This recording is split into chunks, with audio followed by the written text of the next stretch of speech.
Okay, hello everyone, very very good morning. शुरू करते हैं हमारे डेली करंट अफेयर के आज के सेशन को। मेरा नाम है पंकज वैष्णव और आज हम यहाँ पर डिस्कस करेंगे 5 अगस्त के हमारे सभी इंपॉर्टेंट करंट अफेयर। एंड तक सेशन को देखिएगा। ओके, बहुत ही इंटरेस्टिंग सेशन है। पीडीएफ और मॉक टेस्ट आपको एप्लीकेशन पर मिल जाएगा, चेकआउट करो एप्लीकेशन को। हम चलेंगे सबसे पहले क्वेश्चन की तरफ। पहला करंट अफेयर यहाँ पर डिस्कस कर लेते हैं। रात में सोने में थोड़ा सा गलत आ गया है तो हाथ आज कंधा दर्द कर रहा है। चलिए कोई नहीं, देखते हैं। ग्लो लेक भारत की 101वीं रामसर साइट बनी है। यह किस राज्य में स्थित है? आराम से सुनिएगा, ये क्वेश्चन एग्जाम में हमसे पूछा जा सकता है और आपको याद रखना पड़ेगा कि 100वीं रामसर साइट इंडिया की कौन सी है ना। ये दो क्वेश्चन आपको एग्जाम में देखने को मिल सकते हैं। यहां पर बात की जा रही है 101वीं रामसर साइट की। तो ग्लो लेक ये इंडिया की 101वीं रामसर साइट बनी है जो कि देखने को मिलती है भारत के अरुणाचल प्रदेश राज्य में। यहां पर इंटरेस्टिंग इसलिए हो जाता है ये क्वेश्चन क्योंकि ये अरुणाचल प्रदेश राज्य की फर्स्ट रामसर साइट है। पहली रामसर साइट है अरुणाचल प्रदेश राज्य में ग्लो लेक। यह इंडिया की 101वीं रामसर साइट हाल ही में अनाउंस की गई। अगर हम अरुणाचल प्रदेश राज्य का मैप देखेंगे ना, तो अरुणाचल प्रदेश का जो ईस्टर्न रीजन है, यहां पर आपको एक टाइगर रिजर्व देखने को मिलेगा जिसे कहा जाता है कमलांग टाइगर रिजर्व। तो ये जो कामलांग टाइगर रिजर्व है और वाइल्ड लाइफ सेंचुरी है, ये यहां पर इसके अंतर्गत एक डिस्ट्रिक्ट पर्टिकुलर मतलब लोहित डिस्ट्रिक्ट में ये स्थित है। तो Kamlang tiger reserve and wild life sanctuary के अंतर्गत देखने को मिलती है ग्लो लेक। इंडिया में एक बहुत ही इंपॉर्टेंट वेटलैंड है। अरुणाचल प्रदेश के ईस्टर्न रीजन में ये देखने को मिल जाता है। तो इसे भारत की 101वीं रामसर साइट घोषित किया गया। इंपॉर्टेंट इसलिए है क्योंकि high altitude fresh water lake है। अगर हम इसको ऐसे देखते हैं, high altitude fresh water lake है। यहां पर क्या होता है, जो हिमालयन रेंज से, हिमालयन का जो ईस्टर्न रीजन यहां पर देखने को मिलता है, यहां से जो पर्वतीय नदियां हैं उससे इस झील को पानी मिलता है। उससे ये झील पोषित होती है साल भर और वेटलैंड है, एक आर्द्र भूमि है। तो अब इसे रामसर साइट का दर्जा दिया गया है। देखिए 150 से ज्यादा वृक्षों की स्पीशीज यहां पर देखने को मिल जाएगी। 49 ऑर्किड स्पीशीज यहां पर देखने को मिल जाएगी। ईस्टर्न हिमालयन बायोडायवर्सिटी हॉटस्पॉट का एक बहुत ही इंपॉर्टेंट पार्ट है। अपनी रिच बायोडायवर्सिटी के लिए जाना जाता है इस लेक को, इसीलिए ग्लो लेक को वर्तमान में रामसर साइट का दर्जा दिया गया है। तो हमको याद रखना पड़ेगा कि ग्लो लेक भारत में कहां पर है, अरुणाचल प्रदेश राज्य में। अब यहां पर देखिए, रामसर साइट किसी भी प्लेस को जो घोषित किया जाता है ना, उसके संरक्षण के लिए घोषित किया जाता है। अब ये जो कॉन्सेप्ट है ये शुरू होता है रामसर कन्वेंशन के साथ। ईरान के रामसर नाम की जगह पर एक 1971 में एक बोल सकते हैं सम्मेलन आयोजित किया गया था। यह भी एक क्वेश्चन आता है कि आर्द्र भूमि संरक्षण पर सबसे पहला सम्मेलन कौन सा था? तो ये रामसर सम्मेलन कब, 1971 में, कहां पर? तो आयोजन हुआ था ईरान में। उद्देश्य था कि आर्द्र भूमियों का संरक्षण किया जाना चाहिए, डेजर्टिफिकेशन होने से रोका जा सके। जो उपजाऊ भूमि है वो रेगिस्तानी भूमि की तरफ कन्वर्ट होती जा रही है, उसको रोका जा सके। और जो वेटलैंड है, क्योंकि क्या होता है, वेटलैंड जो होते हैं ना, वो बायोडायवर्सिटी के हॉटस्पॉट होते हैं। काफी सारी स्पीशीज होती हैं जिनके अनुकूल होते हैं वेटलैंड। तो इनका संरक्षण किया जाना जरूरी है बायोडायवर्सिटी के संरक्षण के लिए। इसीलिए वर्ल्ड वेटलैंड डे भी मनाया जाता है हर साल 2 फरवरी को। याद रहेगा, ग्लोबल लेवल पर है ये डे, वर्ल्ड वेटलैंड डे 2 फरवरी को हर साल मनाया जाता है। 1971 में आयोजित किया गया था रामसर कन्वेंशन। हालांकि इंडिया ने इस ट्रीटी पर साइन किया था 1982 में। अब जब से 1982 से इंडिया ने जब से साइन किया है, लगातार इंडिया में रामसर साइट अनाउंस की जा रही है। देखिए, अगर हम वर्तमान में देखें इंडिया में कितनी रामसर साइट है, तो 101 रामसर साइट अब हो चुकी है। 100वीं रामसर साइट के बारे में पूछा जाएगा, ये सुरहा ताल उत्तर प्रदेश में जयप्रकाश नारायण बर्ड सेंचुरी में देखने को मिलती है सुरहा ताल। तो ये रिसेंटली जून 2026 में ही 100वीं रामसर साइट अनाउंस की गई थी। नोट करना इस पर्टिकुलर पॉइंट को, पीडीएफ ले लेना, वहां से पढ़ लेना, ये पूछा जाएगा। 99th रामसर साइट की अगर हम बात करते हैं तो 99th रामसर साइट है शेखा झील बर्ड सेंचुरी। ओके, ये हमको अलीगढ़ में देखने को मिलती है, उत्तर प्रदेश राज्य में। ये अप्रैल 2026 में रामसर साइट के रूप में अनाउंस की गई थी। तो 99, 100 और 101। अच्छा, अगर पहली रामसर साइट के बारे में बात करें तो सबसे पहली बार जो रामसर साइट इंडिया में अनाउंस हुई थी 1981 में। दो थी, चिल्का झील और एक केवलादेव नेशनल पार्क। चिल्का झील हमको ओडिशा में देखने को मिलती है, केवलादेव नेशनल पार्क राजस्थान में देखने को मिलता है। ये 1981 में दो पहली रामसर साइट थी एक साथ। सबसे बड़ी रामसर साइट इंडिया में देखने जाते हैं तो सुंदरवन, जो आर्द्र भूमि है, पर्टिकुलर गंगा नदी के डेल्टा पर देखने को मिलती है पश्चिम बंगाल राज्य में। तो ये सुंदरवन आर्द्र भूमि वेस्ट बंगाल में है, इंडिया की सबसे बड़ी वेटलैंड है, रामसर साइट है। स्मॉलेस्ट रामसर साइट की बात करें तो ये रेणुका वेटलैंड हिमाचल प्रदेश राज्य में देखने को मिलता है। तो ये सारे बेसिक स्टैटिक पोर्शन यहां पर मैंने आपको बता दिया है रामसर साइट से। मैंने आपको शुरुआत में भी बोला था, रोज बोलता हूं कि डेली करंट अफेयर को पूरा वॉच करो, क्योंकि यहां से डेली करंट अफेयर तो देखने को मिलेगा ही, साथ ही साथ अगर पूरे सेशन को सुन लोगे तो स्टैटिक जीके भी आपका यहां पर तैयार हो जाएगा। रोज अगर आप एक दिन का करंट अफेयर देखोगे ना, 100 से ज्यादा क्वेश्चन आपके यहां पर तैयार होंगे, 100 से ज्यादा। ठीक है, एक एक फैक्ट इंपॉर्टेंट होता है जो भी मैं आपको बताता हूं। आगे चलें। DY पाटिल का हाल ही में निधन हो गया। यह किस राज्य के राज्यपाल के रूप में इन्होंने काम नहीं किया है? नाम क्या है? DY पाटिल। अगर स्टेडियम का नाम सुना होगा आप सभी ने, है ना? DY पाटिल स्टेडियम कहां है? महाराष्ट्र, मुंबई। ओके, तो DY पाटिल कहां से आते? महाराष्ट्र से। अब देखिए, ये छोटा सा कॉमन सेंस है कि अकॉर्डिंग टू इंडियन कॉन्स्टिट्यूशन, जो व्यक्ति जिस राज्य का डोमिसाइल रखता है ना, उस राज्य का कभी भी गवर्नर नहीं बनता। ये एक परंपरा है, एक ट्रेडिशन है इंडिया के कॉन्स्टिट्यूशन का, इंडिया की जो पॉलिटिक्स का, उसका एक ट्रेडिशन है कि जो व्यक्ति जिस राज्य का डोमिसाइल होल्ड करता है, उस राज्य का वो गवर्नर कभी नहीं बनता। अब क्योंकि DY पाटिल महाराष्ट्र से थे, तो ऑब्वियस सी बात है, यहां पर देख के हमको समझ में आ जाना चाहिए कि ये महाराष्ट्र के गवर्नर कभी भी नहीं बने होंगे। तो जिन 3 राज्यों के ये गवर्नर के रूप में काम कर चुके हैं, यह है बिहार, त्रिपुरा और पश्चिम बंगाल। हालांकि पश्चिम बंगाल के गवर्नर के रूप में एडिशनल चार्ज इन्होंने संभाला था, लेकिन गवर्नर तो रहे हैं। तो महाराष्ट्र राज्य के ये गवर्नर कभी नहीं रहे। DY पाटिल 90 ईयर की एज में हाल ही में इनका निधन हो गया। कांग्रेस के सीनियर लीडर थे, एक बहुत ही फेमस बोल सकते हैं हम समाज सेवी के रूप में भी इन्होंने काम किया है। Former governor, senior Congress leader, एक समाज सेवी, और पद्मश्री भी दिया जा चुका है। DY पाटिल को 1991 में पद्मश्री से सम्मानित किया गया था। कब? 1991 पद्मश्री दिया जा चुका है समाज सेवा के क्षेत्र में इनका जो योगदान है उसके लिए।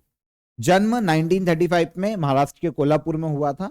अब महाराष्ट्र के ही कोल्हापुर में इनका 90 ईयर की एज में निधन हो गया। राजनीतिक जीवन की शुरुआत कांग्रेस लीडर के रूप में पार्टी को इन्होंने ज्वाइन किया, कांग्रेस पार्टी को ज्वाइन किया, और जब अच्छे लीडर बन गए तो फिर एजुकेशन को बढ़ावा देने के लिए DY पाटिल ग्रुप की इन्होंने स्थापना की, जिसके तहत महाराष्ट्र में काफी सारी यूनिवर्सिटी, एजुकेशन इंस्टीट्यूशन इनके द्वारा या इनके जो फाउंडेशन है उसके द्वारा संचालित किए जाते हैं। DY पाटिल के नाम पर नवी मुंबई में एक स्टेडियम देखने को मिलता है क्रिकेट का, DY पाटिल स्टेडियम। तो एक इंपॉर्टेंट फैक्ट है, इसको याद रखना। DY पाटिल स्टेडियम कहां है? ये नवी मुंबई में है। ओके, पन्हाला जो विधानसभा क्षेत्र है महाराष्ट्र में, वहां से ये MLA के रूप में कार्यरत रहे हैं। उसके अलावा गवर्नर से हमारा क्वेश्चन था, त्रिपुरा, बिहार और वेस्ट बंगाल के गवर्नर के रूप में इन्होंने काम किया है।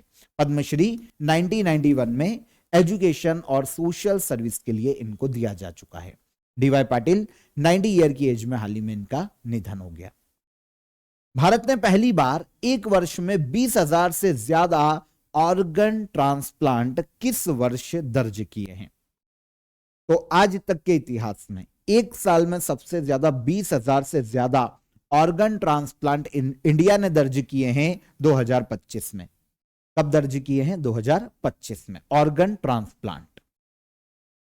देखिए, अभी हुआ क्या है कि national organ and tissue transplant organisation है ना, इसको हमने 1-2 सेशन पहले भी डिस्कस किया था। तो इस संस्था ने एक एनुअल रिपोर्ट जारी की है और इसमें बताया गया है कि 2025 के फाइनेंशियल ईयर में इंडिया में 20,138 ऑर्गन ट्रांसप्लांट हुए हैं एक वर्ष में। आज तक अगर हम एक फाइनेंशियल ईयर में देखते हैं तो सबसे ज्यादा ऑर्गन ट्रांसप्लांट देखने को मिलते हैं 2025 में, मतलब एक पूरे साल में, ऐसा देख लो। ओके, 20,000 ऑर्गन ट्रांसप्लांट का आंकड़ा पार करने वाला वर्ल्ड का मतलब गिने चुने जो देश है उसमें अब इंडिया शामिल हो गया है। एक और रिपोर्ट है the Lancet regional health south east Asia, ये एक रिपोर्ट आई थी। इसमें कहा गया था कि इंडिया सबसे ज्यादा ऑर्गन ट्रांसप्लांट तो कर रहा है, लेकिन फिर भी इंडिया की जो एक्चुअल जरूरत है ना ऑर्गन ट्रांसप्लांट की, उतना वो अचीव नहीं कर पा रहा है। ऑब्वियस सी बात है, इंडिया में अगर हम पॉपुलेशन देखते हैं तो 140 सीआर 140 करोड़ प्लस हमें इंडिया की पॉपुलेशन देखने को मिलती है, ऑर्गन 20,000 एक साल में। जबकि हम देखें तो इंडिया में बहुत सारे ऐसे पेशेंट हैं जिनको किसी ना किसी ऑर्गन की जरूरत है, तो ये बहुत कम आंकड़ा है। हालांकि वर्ल्ड में अभी भी हम ऑर्गन ट्रांसप्लांट के मामले में वर्ल्ड के कुछ देशों में शामिल हो रहे हैं, लेकिन फिर भी ये आंकड़ा इंडिया के पॉइंट ऑफ व्यू से देखें तो ये बहुत कम बैठता है, क्योंकि 140 करोड़ की जनसंख्या में मान लो कि 100 में से एक व्यक्ति को भी कोई प्रॉब्लम है तो उसको ऑर्गन की जरूरत है। 1 करोड़ नहीं तो 1 लाख भी मानो जिनको हर साल ऑर्गन की जरूरत है, तो फिर वो कहां से पूरा होगा केवल 20,000 ट्रांसप्लांट में। ये तो मैं मिनिमम साइट बता रहा हूं, एक आपको एक अजम्पशन है मिनिमम साइट का, हो बहुत ज्यादा जरूरत है ऑर्गन्स की। ओके, ठीक है। 2025 में सबसे ज्यादा ऑर्गन अगर हम देखें तो 20,138 ऑर्गन ट्रांसप्लांट हुए। 2024 में 18,911 ट्रांसप्लांट हुए थे और 2023 में तो ये और काफी कम था। तो ये लगातार अब हमारा बढ़ता जा रहा है आंकड़ा।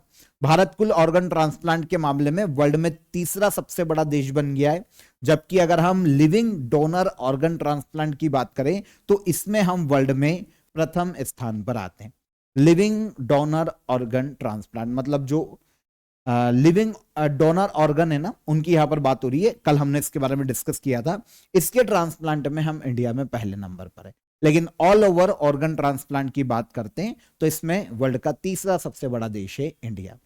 अब वो इंडिया के स्टेट जो कि सबसे ज्यादा ऑर्गन ट्रांसप्लांट जहां पर देखने को मिलता है, तो दिल्ली एनसीआर में सबसे ज्यादा, सेकंड पर तमिलनाडु है और थर्ड पर है महाराष्ट्र राज्य। National organ and tissue transplant organisation national level की एक ऐसी संस्था है कि जो कि ऑर्गन डोनेशन ऑर्गन ट्रांसप्लांट की जो पूरा सिस्टम है उसको संभालती है, उसका नियंत्रण का कार्य करती है। इस संस्था की स्थापना 2014 में हुई थी। नई दिल्ली में इसका हेडक्वार्टर देखने को मिलता है। इजी, कल के सेशन में या परसों मैंने आपको एक चीज बताई थी, कल ही बताई होगी आई थिंक। इंडियन रेलवे ने पहली बार एक लाइव डोनर हार्ट को एक जगह से दूसरी जगह पर पहुंचाया है। हुआ क्या था कि सूरत से लेकर अहमदाबाद तक मुंबई सेंट्रल गांधीनगर कैपिटल वंदे भारत एक्सप्रेस से लाइव डोनर हार्ट ट्रांसप्लांट जो ट्रेवल करवाया गया था ट्रांसप्लांट के लिए, तो सफलतापूर्वक इंडियन रेलवे के द्वारा पहली बार, अभी तक ग्रीन कॉरिडोर बनाए जाते थे हाईवेज पर, लेकिन पहली बार रेलवे में ग्रीन कॉरिडोर बनाया गया है ताकि किसी व्यक्ति को एक लाइव डोनर हार्ट लगाया जा सके। तो इसे पहुंचाया गया था पहली बार रेलवे के माध्यम से। वर्ल्ड ऑर्गन डोनेशन डे, एक ये याद रखना चाहिए हमको, हर साल 13 अगस्त को मनाया जाता है, आने वाला है world organ donation day. Easy, ये स्पेशल नोट है, इसको याद रख लेना। आज के ऑफर ऑफ द डे में आप सभी एसएससी सीजीएल के स्पेशल पैकेज को यहां पर ज्वाइन कर सकते हैं। देखिए एसएससी सीजीएल की अगर आप प्रिपरेशन कर रहे हैं ना, तो आपको कहीं पर भटकने की जरूरत नहीं पड़ेगी, सारी चीजें आपकी यहां से तैयार हो जाएगी। फॉर एग्जांपल यहां पर आपको 12,000 जीएस के वन लाइनर मिल जाएंगे, मैथ्स रीजनिंग और इंग्लिश की ई बुक मिल जाएगी आपको टॉपिक वाइज। इसके अलावा आपको सारी मैराथन की पीडीएफ यहां पर मिल जाएगी, करंट अफेयर का पूरा कंटेंट आपको यहां पर मिल जाएगा, मॉक टेस्ट आप यहां पर लगा पाएंगे। तो ऑल ओवर एसएससी सीजीएल के लिए आप इस पैकेज को ज्वाइन कर सकते हैं। डिस्क्रिप्शन में मैंने आपको इसकी लिंक दे दी है, वहां पर क्लिक कीजिए और डायरेक्ट आप इसे अवेल कर सकते हैं। कोई भी आपका हर्डल आता है, कोई भी आपकी क्वेरी आती है, तो आप हेल्पलाइन नंबर पर कॉल कर लीजिए। आगे चले हम, चलो। चर्चा में रही प्रधानमंत्री जनधन योजना कब शुरू की गई थी? प्रधानमंत्री जनधन योजना, भारत के हर नागरिक को बैंक अकाउंट से जोड़ना, यह प्रधानमंत्री जनधन योजना का मुख्य उद्देश्य है। इस योजना को 2014 में जब बीजेपी गवर्नमेंट पहली बार अस्तित्व में आई थी तब उन्होंने लॉन्च किया था प्रधानमंत्री जनधन योजना। अभी सुर्खियों में क्यों है? एक्चुअल में क्या हुआ है कि गवर्नमेंट ने एक डेटा शेयर किया है, इससे रिलेटेड बताया है कि 17 जुलाई 2026 तक, मतलब लास्ट मंथ 2026 में इंडिया में 99.92% जो आबादी वाले गांव हैं वहां पर 5 किलोमीटर के अंदर बैंकिंग आउटलेट की सुविधा अब उपलब्ध है। बैंकिंग आउटलेट की जब बात करते हैं ना तो यहां पर केवल बैंक की ब्रांच की बात नहीं होती, केवल बैंक नहीं आता है, इसमें एटीएम भी आ जाता है, दूसरी जो सर्विसेज होती है वो भी आ जाती है ना। तो ये कहा गया है कि 99.92%, मतलब 99% से ज्यादा, ऑलमोस्ट 100% हो गया, जो आबादी वाले गांव है ना उनमें 5 किलोमीटर के अंदर बैंकिंग आउटलेट की सुविधा इंडिया के सभी गांवों में दी जा चुकी है। प्रधानमंत्री जनधन योजना के तहत 58.77 करोड़ बैंक अकाउंट खुल चुके हैं, जिसमें 3.12 लाख करोड़ से अधिक की राशि जमा है ना। 3.12 लाख करोड़ मतलब काफी बड़ा नंबर है, 3 लाख करोड़ से ज्यादा की राशि अब इन अकाउंट्स में जमा है। ओके, तो भारत में फाइनेंशियल इंक्लूजन के क्षेत्र में ये एक बहुत ही बड़ी उपलब्धि मानी जा रही है कि लगभग सभी ग्रामीण क्षेत्रों तक अब बैंकिंग फैसिलिटी अवेलेबल है। फॉर एग्जांपल बैंकिंग आउटलेट की हम बात करें तो बैंक ब्रांच, एटीएम आ जाता है, बैंक मित्र आ जाते हैं, सारे जो बैंकिंग सेक्टर के काम करते हैं, इंडिया पोस्ट पेमेंट बैंक आ जाता है, डिजिटल बैंकिंग पॉइंट्स आ जाते हैं जहां से डिजिटल बैंकिंग की जा सकती है, पैसे जमा करना निकालना, है ना, ये सारी चीजें आ जाती है। तो इन्हें कहा जाता है बैंकिंग आउटलेट। हर 5 किलोमीटर में अवेलेबल है आबादी वाले गांव में। प्रधानमंत्री जनधन योजना मैंने आपको बता दिया विश्व की सबसे बड़ी फाइनेंशियल इंक्लूजन मिशन है। ये उद्देश्य क्या है? देश के हर नागरिक के पास बैंकिंग सेवाएं जो सर्विसेज है वो पहुंचाई जा सके। इसके लिए 2014 में से शुरू किया गया था, मिनिस्ट्री ऑफ फाइनेंस इसे रेगुलेट करती है, प्रधानमंत्री जनधन योजना को। उज बहुउद्देश्य परियोजना का निर्माण किस राज्य में किया जा रहा है? तो उज मल्टीपर्पज प्रोजेक्ट, इसका निर्माण किया जा रहा है भारत के जम्मू कश्मीर यूनियन टेरिटरी में। जम्मू कश्मीर में एक नदी बहती है जिसका नाम है उज रिवर। ओके, तो उज रिवर जो है ना जम्मू कश्मीर में, ये रावी रिवर की एक सहायक नदी है। किसकी? रावी रिवर की। तो रावी रिवर की सहायक नदी उज रिवर पर एक मल्टीपर्पज प्रोजेक्ट शुरू किया गया है जो कि जम्मू कश्मीर राज्य में बनाया जा रहा है। उद्देश्य क्या है? जो इंडस वाटर ट्रीटी है, आप सभी जानते हैं इंडस वाटर ट्रीटी के बारे में, है ना, सुना ही होगा। अगर हम इंडस वाटर ट्रीटी की बात करें, 1960 में से शुरू किया गया था इंडस वाटर ट्रीटी को। भारत और पाकिस्तान के बीच में यह ट्रीटी थी। इस ट्रीटी में एक समझौता था कि जो ईस्टर्न रिवर है उसका कंट्रोल इंडिया के हाथ में रहेगा लगभग पूरा। इसमें रावी आ जाती है, एक व्यास आ जाती है और एक आ जाती है सतलुज। ओके, एक सतलुज आ जाती है, मतलब रावी, व्यास और सतलुज, ये 3 नदियां हैं जिनका कंट्रोल ऑलमोस्ट पूरा इंडिया के पास रहेगा। लेकिन आज तक हम हमारी जो नदियों, देखिए क्या होता है, मेन नदी का कंट्रोल हमारे पास, मतलब उसकी सहायक नदियों का जो उसकी ट्रिब्यूटरी है उनका कंट्रोल भी हमारे पास होना चाहिए, लेकिन अभी तक हम उसका सही यूज नहीं कर पा रहे थे, पानी बह के पाकिस्तान जा रहा था। तो अब हमने इंडस वाटर ट्रीटी तो लास्ट ईयर ही 2025 में सस्पेंड कर दी थी ऑपरेशन सिंदूर के बाद, है ना। अब हम चाह रहे हैं कि भाई हम सारी रिवर्स और उसकी जो ट्रिब्यूटरीज है उनके पानी का सही यूज कर पाए, पूरा यूज कर पाए हम। भाई हमारी सिंचाई जो भूमि है वहां पर इरिगेशन के लिए हमारे पानी का यूज कर पाए, इसके अलावा हाइड्रो पावर प्रोजेक्ट शुरू कर पाए। तो इसी क्रम में उज मल्टीपर्पज प्रोजेक्ट, ये वैसे काफी पहले अनाउंस कर दिया जा चुका था, लेकिन अब इस पर काम तेज कर दिया गया है। कहां पर है ये? भारत के जम्मू कश्मीर राज्य में। अभी क्या हुआ है, सरकार ने एक बैठक की थी कि भाई उज मल्टीपर्पज प्रोजेक्ट पर कितना काम हो चुका है। तो ये एक समीक्षा बैठक थी कि कितनी प्रगति हम कर चुके हैं, कब शुरू हो जाएगी। तो जम्मू कश्मीर के कठुआ जिले में यह निर्माणाधीन है उज मल्टीपर्पज प्रोजेक्ट। उज रिवर पर इसे बनाया जा रहा है। किसकी ट्रिब्यूटरी है? रावी रिवर की ये ट्रिब्यूटरी है जम्मू कश्मीर राज्य में। उद्देश्य क्या है, क्योंकि मल्टीपर्पस मतलब बहुत सारे उद्देश्य एक साथ पूरे हो जाए, तो बहुत सारे उद्देश्यों में सिंचाई के पानी की व्यवस्था हो जाए, है ना। इसके अलावा मत्स्य पालन, डैम बनाया जाएगा, रिजर्वायर बनाया जाएगा, मत्स्य पालन को बढ़ावा मिलेगा, इरिगेशन की व्यवस्था की जा सकेगी, सिंचाई के पानी की, ड्रिंकिंग वाटर की व्यवस्था की जा सकेगी। तो ऑल ओवर ये सारे उद्देश्य इससे पूरे किए जाने वाले हैं। तो याद रखिएगा, उज रिवर ये बहती है कहां पर, जम्मू कश्मीर में, रावी रिवर की ट्रिब्यूटरी है। इस पर जो मल्टीपर्पज प्रोजेक्ट है 2008 में अनाउंस हो चुका था, मिनिस्ट्री ऑफ जल शक्ति के अंतर्गत, ठीक है, से रेगुलेट किया जा रहा है। अब इस पर काम तेज किया गया है। ऑपरेशन सिंदूर को के बाद जब हमने इंडस वाटर ट्रीटी को सस्पेंड किया है, तो उसके बाद अब इस पर काम हमने तेज किया है। इस परियोजना के माध्यम से ऑलमोस्ट 186 से लेकर 212 मेगावाट तक इलेक्ट्रिसिटी हम प्रोड्यूस कर पाएंगे जब ये कंप्लीट हो जाएगी। तब लगभग 90,000 हेक्टेयर जो एग्रीकल्चरल लैंड है उस पर हमारी इरिगेशन की सुविधा हम दे पाएंगे। स्पेशली जम्मू कश्मीर का जो कठुआ डिस्ट्रिक्ट है ना, कठुआ या जो सांबा डिस्ट्रिक्ट है, यहां पर इरिगेशन की व्यवस्था हो पाएगी। पंजाब के पठानकोट, गुरदासपुर ऐसे रीजन में भी पानी पहुंचाया जा सकेगा उज मल्टीपर्पज प्रोजेक्ट से या उज डैम से। तो जम्मू कश्मीर में यह बनाया जा रहा है। इंडस वाटर ट्रीटी की 3 नदियां जिन पर इंडिया का कंट्रोल था पूरी तरीके से, रावी, ब्यास और सतलुज। ओके, उज रिवर जम्मू कश्मीर में बहने वाली प्रमुख नदी है। रावी की सहायक 65 किलोमीटर इसका बहाव क्षेत्र देखने को मिलता है जम्मू कश्मीर में। जम्मू कश्मीर में बहते हुए आगे रावी रिवर से मिल जाती है। तो कठुआ डिस्ट्रिक्ट जम्मू कश्मीर में इसका बहाव क्षेत्र है। Taipei open super 30 women single का खिताब किसने जीता है? ताइपे ओपन ताइवान में इसका आयोजन किया गया था, है ना। तो ताइपे ओपन सुपर 30, इसमें जो विमेन सिंगल का खिताब है ना, ये अपने नाम किया है तन्वी शर्मा ने। ये भारत के पंजाब राज्य से आती है तन्वी शर्मा।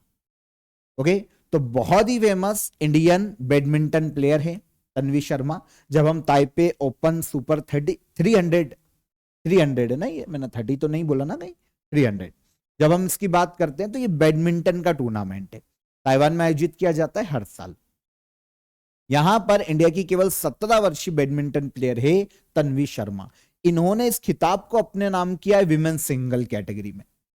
इनका पहला BWF वर्ल्ड टूर टाइटल है ये तन्वी शर्मा का। फाइनल में इन्होंने वियतनाम की ही गुयेन थुई को हराया। वियतनाम की प्लेयर है बैडमिंटन की, इनको हराकर तन्वी शर्मा ने 17 साल की उम्र में जीता है ताइपे ओपन सुपर 300 का खिताब। देखिए, ये इनका पहला BWF वर्ल्ड टूर टाइटल है। इसके अलावा ताइपे ओपन विमेन सिंगल जीतने वाली दूसरी इंडियन प्लेयर है, क्योंकि इसके पहले सानिया नेहवाल 2008 में इसको जीत चुकी है और अब दूसरी इंडियन बैडमिंटन प्लेयर बनी है तन्वी शर्मा। ताइपे ओपन के इतिहास में सबसे यंगेस्ट, केवल 17 साल की उम्र में जीतने वाली पहली Indian women single champion. Taipei open के इतिहास में सबसे यंगेस्ट, आज तक पूरे वर्ल्ड में देखें सबसे यंगेस्ट विमेन सिंगल चैंपियन बनी है, पंजाब से आती है। Taipei open super 300 badminton world federation इसका आयोजन करवाता है। एक्चुअल में बैडमिंटन वर्ल्ड फेडरेशन का वर्ल्ड टूर में ऐसे अलग अलग टूर्नामेंट अलग अलग स्तर के होते हैं, जैसे सुपर 100, सुपर 300, 500, 750, सुपर 1000। इनमें क्या होता है, अलग अलग टूर्नामेंट ये अलग अलग लेवल्स के होते हैं। जैसे जैसे लेवल बढ़ता जाता है ना, कंपटीशन टफ होता जाता है, रैंकिंग पॉइंट भी ज्यादा मिलते हैं इनको जीतने पर, जैसे जैसे कंपटीशन बड़ा होते जाता है। और इसके अलावा प्राइज मनी भी बढ़ती जाती है हर आगे वाले स्टेज पर, स्तर पर, और वर्ल्ड के प्लेयर भी और ज्यादा खतरनाक होते जाते हैं, है ना। तो मतलब आप समझो सुपर 1000 की जब बात करेंगे तो इसमें वर्ल्ड के जो टॉप बैडमिंटन प्लेयर होंगे रैंकिंग में, वो यहां पर पार्टिसिपेट करेंगे। तो इस तरीके से ये चलता है, बैडमिंटन वर्ल्ड फेडरेशन इसका आयोजन करवाता है। अभी आयोजित हुआ है ताइपे ओपन सुपर 300, ये किसने जीता? भारत की तन्वी शर्मा ने। ओके, कहां से है? पंजाब की बैडमिंटन प्लेयर। समुद्र मंथन योजना किस मिनिस्ट्री के अंतर्गत एक केंद्रीय योजना है? तो समुद्र मंथन स्कीम हाल ही में इसे अनाउंस किया गया है। यह भारत में मिनिस्ट्री ऑफ पेट्रोलियम और नेचुरल गैस के अंतर्गत एक केंद्रीय योजना है, एक सेंट्रल गवर्नमेंट की स्कीम है, समुद्र मंथन स्कीम। तो यूनियन कैबिनेट ने इस स्कीम को मंजूरी दी है। नोडल मिनिस्ट्री कौन? Ministry of petroleum and natural gas. इसके अंतर्गत ये सेंट्रल स्कीम है। देखिए योजना का उद्देश्य क्या है? ऑफ शोर सी में, मतलब समुद्र की गहराई के अंदर, समुद्र के अंदर ऑयल और नेचुरल गैस को डिटेक्ट करना, एक्सप्लोरेशन को बढ़ावा देना, खोज करना, डोमेस्टिक प्रोडक्शन बढ़ाना ऑयल और नेचुरल गैस का, ताकि जो हमारी इंपोर्ट पर जो निर्भरता है ना, डिपेंडेंसी, उसको कम किया जा सके। इसलिए इंडियन गवर्नमेंट का प्लान है कि भाई हम अपने समुद्री क्षेत्र में ऑफशोर ऑयल और नेचुरल गैस की खोज करें। तो इसके लिए इस योजना को फाइनेंशियल ईयर 2030-31 तक के लिए अनाउंस किया गया है, 5 साल के लिए। कितना साल के लिए? 5 साल। ओके, अगर हम ये टाइम पीरियड देखें तो 2026-27 के अभी फाइनेंशियल ईयर से ये शुरू हो रही है और 2030-31 तक कंटिन्यू रहेगी। और इसके लिए जो बजट आवंटित किया जा रहा है 84,084 करोड़ रुपए का बजट को मंजूरी प्रदान की गई है। तो बड़ी स्कीम है समुद्र मंथन natural offshore exploration scheme, central government में मिनिस्ट्री ऑफ पेट्रोलियम और नेचुरल गैस इसकी नोडल मिनिस्ट्री है। अब देखिए टोटल बजट 84,084 करोड़ का रखा गया है 5 साल के लिए। गहरे समुद्र में ऑयल और नेचुरल गैस की खोज करना इसका मुख्य उद्देश्य है। अब जो पैसा खर्च किया जाएगा, कुछ मेजर कंपोनेंट है जिन पर खर्च किया जाएगा।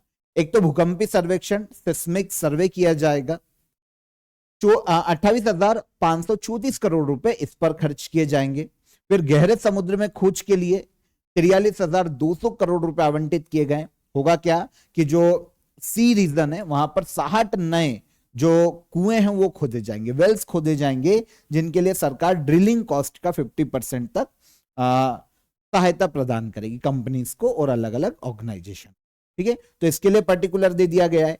फिर ऑफशोर इंफ्रास्ट्रक्चर डेवलप करना पड़ेगा, कहीं मिलता है तो उसको खनन भी तो करना पड़ेगा, उसके लिए ऑफशोर इंफ्रास्ट्रक्चर डेवलप करने के लिए 10,000 करोड़ रुपए दिए जा रहे हैं। और तेल और गैस जो मैन्युफैक्चरिंग जोन है उसके लिए 2,000 करोड़ रुपए आवंटित किए जाएंगे, ताकि ऑयल और गैस के इक्विपमेंट के घरेलू निर्माण को बढ़ावा दिया जा सके। तो ये अलग अलग जगह पर खर्च किया जाएगा, लेकिन आप ऑल ओवर याद रख लेना कि 5 साल में 84,084 करोड़ रुपए का बजट रखा गया है। तो ये बेसिक चीजें हमको पता चल जाती है। Ministry of petroleum natural gas की स्कीम है, 84,084 करोड़ इसकी टोटल कॉस्ट आएगी 5 साल के लिए। ऑफशोर ऑयल और गैस एक्सप्लोरेशन बढ़ाना इसका मुख्य उद्देश्य है। Ministry of petroleum and natural gas, ये नई दिल्ली में हेडक्वार्टर है, इसके मिनिस्टर हैं हरदीप सिंह पुरी। भारत में नेचुरल गैस, पेट्रोलियम, इनकी खोज करना, उत्पादन को बढ़ावा देना, है ना, रिफाइनिंग को बढ़ावा देना, और ये सारे कार्यों की जो जिम्मेदारी है इस मिनिस्ट्री के पास है। नौसेना संचालन के महानिदेशक का पदभार किसने संभाला है? तो यहां पर बात की जा रही है डायरेक्टर जनरल नेवल ऑपरेशन, नौसेना संचालन के महानिदेशक। इस पद पर अपॉइंट किए गए वाइस एडमिरल मनीष चड्ढा। अच्छा, ये जो पद आपको पता है खाली हुआ है ना, कल हमने एक व्यक्ति के बारे में पढ़ा था, वो वहां पर अपॉइंट थे। कौन है ये? एएन प्रमोद। कल हमने इनकी बात की थी। एएन प्रमोद अभी recently deputy chief of naval staff के रूप में अपॉइंट हुए हैं। अभी तक AN Pramod director general naval operation के पद पर थे, तो वो इधर शिफ्ट हो गए। कहां पर? Deputy chief of naval staff के रूप में। और अब वाइस एडमिरल मनीष चड्ढा को director general naval operation appoint किया गया है। 35 साल से ज्यादा इंडियन नेवी में इनको एक्सपीरियंस है। किनको? मनीष चड्ढा को। कम्युनिकेशन इलेक्ट्रॉनिक्स वॉरफेयर स्पेशलिस्ट हैं। आईएनएस वीर, किरपन, आईएनएस मैसूर, इनकी कमान संभाली हुई है इन्होंने, तो काफी लंबा एक्सपीरियंस है। अब इनको director general naval operation appoint किया गया है, वाइस एडमिरल मनीष चड्ढा को। अच्छा, ये पद क्या करता है? ये क्वेश्चन माइंड में आएगा। एक्चुअल में होता क्या है कि भारतीय जो नौसेना है, जो इंडियन नेवी है, उसमें एक सीनियर ऑपरेशनल पोस्ट होती है। हमारी नेवी के अंदर नेवल ऑपरेशन, मरीन सिक्योरिटी या फिर नौसैनिक बेड़े की कहां तैनाती की जानी चाहिए, इनके संबंध में डिसीजन लेना, रूपरेखा तैयार करना, ये सारे काम डायरेक्टर जनरल नेवल ऑपरेशन करता है। मतलब नेवी के ऑपरेशन कंडक्ट कराना, उनका संचालन करना, ये पर्टिकुलर एक सीनियर पोस्ट है इंडियन नेवी में। तो नेवल हेडक्वार्टर का एक प्रमुख पद है, बहुत इंपॉर्टेंट पोस्ट है, जिस पर अब अपॉइंट किया गया वाइस एडमिरल मनीष चड्ढा को। ऑस्ट्रेलिया ने स्वच्छ ऊर्जा, उन्नत विनिर्माण जैसे क्षेत्रों में सहयोग के लिए किस भारतीय राज्य के साथ समझौतों पर हस्ताक्षर किए?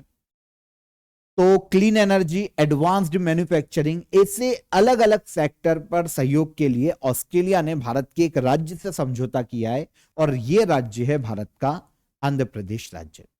देखिए, अलग अलग सेक्टर पर ये समझौते, ऑलमोस्ट 4 सेक्टर पर समझौते साइन किए गए।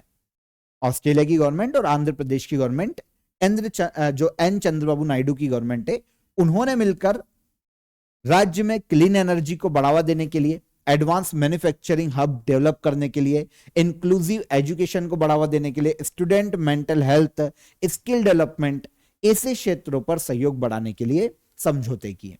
इसके तहत ऑस्ट्रेलिया मदद करेगा आंध्र प्रदेश राज्य की इन सभी सेक्टर पर काम करने के लिए। सोलर मैन्युफैक्चरिंग को बढ़ावा देना, शॉर्ट में बता देता हूं, इसकी डिटेलिंग इतनी इंपॉर्टेंट नहीं है तो शॉर्ट में बता देता हूं। सोलर मैन्युफैक्चरिंग को बढ़ावा दिया जाएगा, इसके लिए काम किया जाएगा। इंक्लूसिव एजुकेशन को बढ़ावा देने के लिए, है ना, मतलब टीचर्स को ट्रेनिंग देना और टीचर्स को ट्रेन करना ताकि बच्चों को अच्छी एजुकेशन मिल पाए, इसके लिए साथ में मिलकर काम करेंगे। स्टूडेंट की मेंटल हेल्थ सही रखी जा सके, उन्हें सिक्योर किया जा सके, मतलब मेंटली ऐसा नहीं हो कि वो डिप्रेशन में चले जाए, तो ये मिलकर रिसर्च को आगे बढ़ाएंगे, काम करेंगे।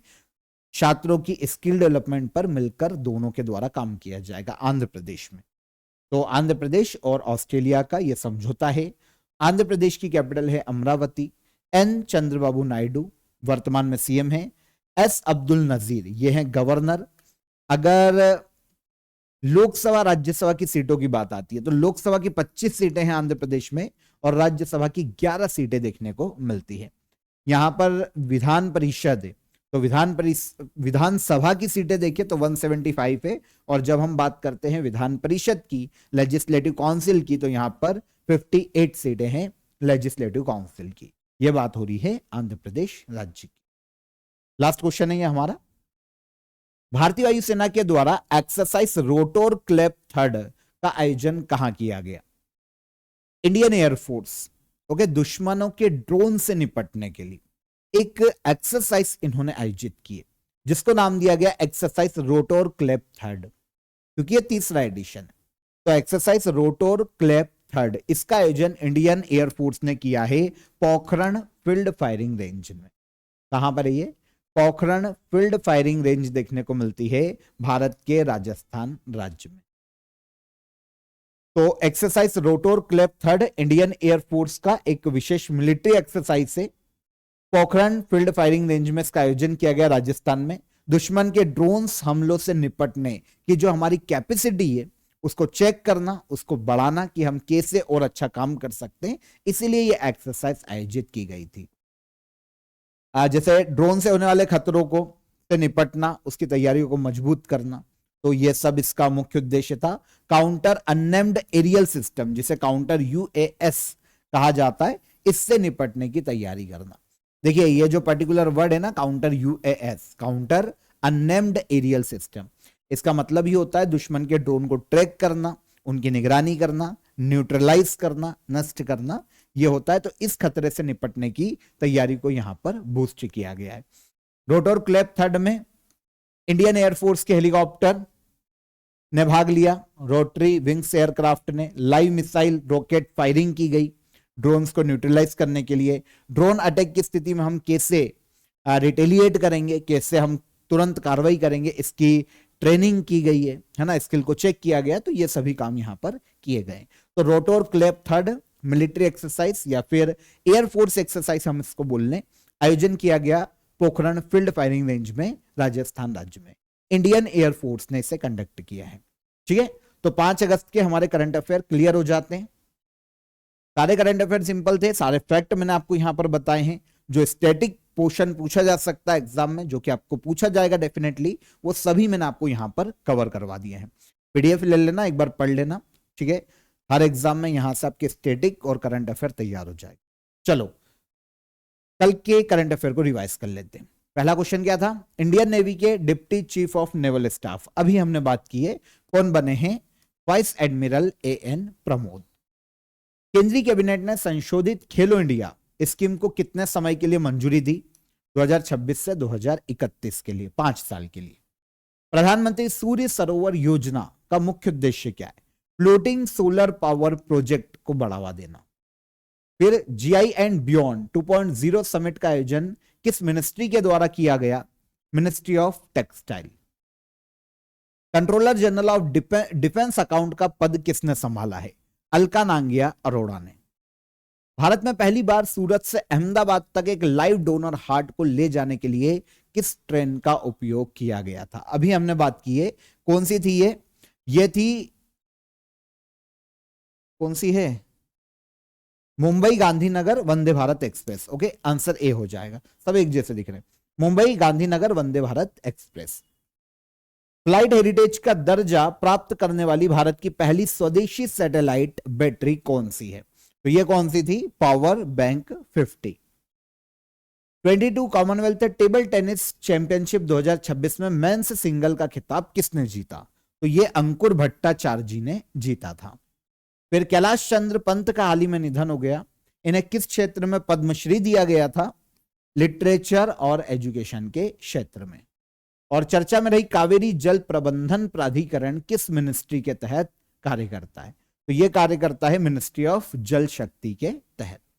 ये सारे करंट अफेयर कल के सेशन के रिवाइज कर लिए हमने। क्वेश्चन ऑफ द डे का आंसर, भारत के सीएजी का उल्लेख संविधान के किस आर्टिकल में किया गया है? Article 148 controller and auditor general की बात करता है। भारत में राष्ट्रपति जो प्रेसिडेंट है, राष्ट्रपति हैं, उनको हटाने की जो प्रक्रिया है वो यूएसए के कॉन्स्टिट्यूशन से ली गई है। विटामिन B12 में जो धातु तत्व पाया जाता है वो है कोबाल्ट। तो तीनों क्वेश्चन के सही आंसर थे सभी के, बहुत अच्छा सभी ने कमेंट किया था, सभी के सही कमेंट थे लगभग। ठीक है, अब आज के क्वेश्चन ऑफ द डे देख लेते हैं। कथकली भारत के किस राज्य का प्रसिद्ध शास्त्रीय नृत्य है? ओडिशा के प्रसिद्ध रघुराजपुर गांव मुख्य रूप से किस पारंपरिक कला के लिए प्रसिद्ध है? और सुभाष चंद्र बोस ने फॉरवर्ड ब्लॉक की स्थापना किस वर्ष की थी? ये 3 क्वेश्चन है, तीनों का कमेंट में आंसर करो, जरूर करिएगा, सेशन को लाइक भी करके जाइएगा। हम कल फिर मुलाकात करेंगे नेक्स्ट डे के करंट अफेयर में। कल मुलाकात करते हैं। जय हिंद, जय भारत।